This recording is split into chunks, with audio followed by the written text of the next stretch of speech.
Alamin kung paano pakinabangan ang mga hiling halaman mula sa Garden of Eve.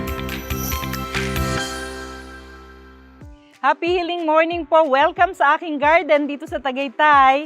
Ang ating puntampok na healing halaman ay ang aking mga peppermint plants. No, pipitas po tayo ngayon para ma-demo ko sa inyo kung paano natin gagamitin.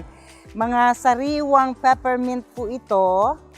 Itinatanim po ito ng sanga lamang. Yung woody part ng ating yerba buena, pagka medyo matigas na po, madali lang po siyang tumubo.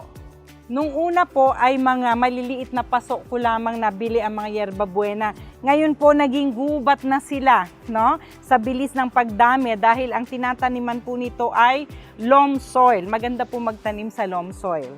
Okay, patutuyuin na po natin itong ating sariwang yerba buena para magtsaan na tayo maya-maya. Halip po kayo.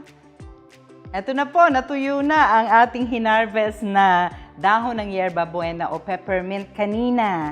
Air drying lang po ang aking ginawa dito, hindi pwedeng direct sunlight. Ano po? Para hindi masira ang active ingredients ng ating yerba buena.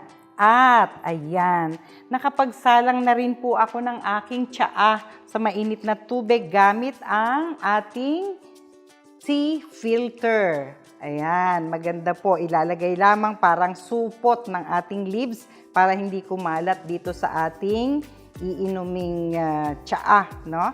Ang mga dahon ng peppermint. Alam niyo po ba na may 3,000 taon na ngayon na patuloy na ginagamit ang healing powers na taglay ng yerba buena. At dahil ito po ay isa sa mga tsaa na tinatawag na caffeine-free or caffeine-free. Ang tawag, parang chamomile tea. Ano po? Magandang inumin ng mga mahilig magtsaa sa gabi bago matulog.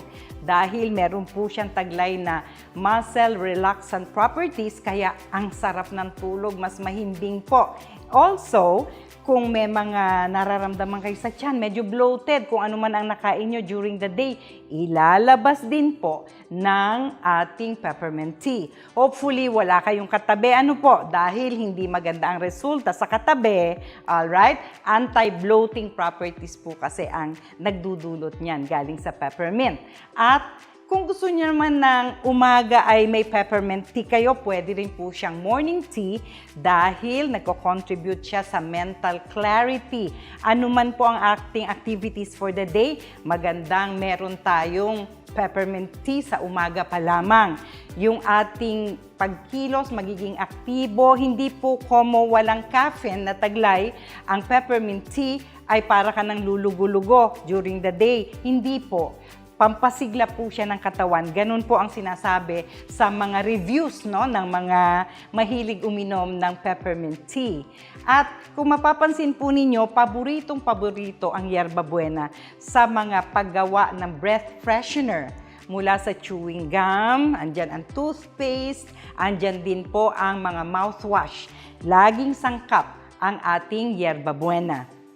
At naalala po ba ninyo yung ating tinuturo dito sa Healing Galing na nasal steaming procedure para sa may mga sinusitis condition, yung mga may adenoids, no?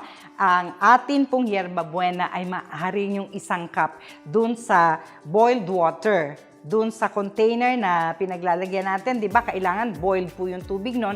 Sa halip na plain water, kung meron po kayong sinusitis condition, lagyan nyo na po, whether yan ay fresh leaves or pinatuyo na yerba buena leaves, pwede po yon. So after boiling, ay pwede nyo pong isali na doon sa ating container para ma-hold ng about 20 minutes ang init, tapos tatakpan natin ng embudo para isagawa ang nasal steaming procedure, di po ba?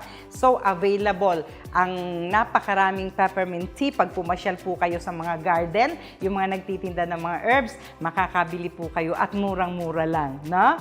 Okay, yan po ang ating tampok na hiling halaman sa umagang ito, ang yerba buena o ang peppermint tea. Hanggang sa susunod na hiling halaman, sana po ay makinabang kayo sa ating tampok na peppermint tea.